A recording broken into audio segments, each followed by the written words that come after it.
va y avoir une rencontre un mois plus tard dans l'Indiana, là où ta mère et ta sœur vivent. Oui, c'était juste dingue.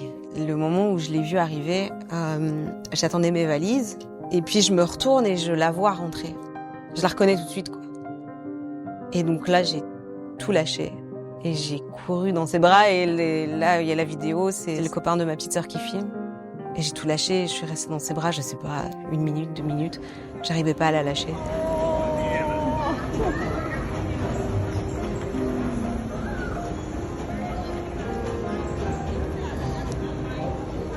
C'était juste dingue. Je l'avais cherchée toute ma vie. Depuis toute petite, elle était là. Elle a toujours été là en moi, quelque part.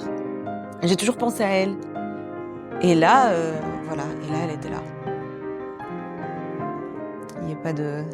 Je sais même pas comment décrire ça, en fait. Le bonheur? Le bonheur. Le soulagement aussi, d'arrêter sa quête. Ouais. J'étais en paix avec l'idée que j'allais pas forcément avoir toutes les réponses depuis toujours.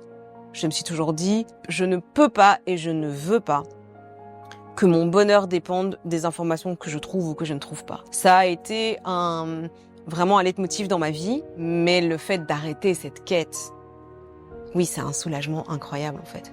Et le premier soulagement a été quand j'ai appris finalement que Floride Alma n'était pas ma mère. C'est vrai que c'est pas facile, mais de l'autre, j'ai été soulagée de me dire, j'ai la vérité. J'aurais pu vivre toute ma vie en pensant que cette femme était ma mère. Après, aujourd'hui, avec le recul, je me dis, j'ai retrouvé ma maman.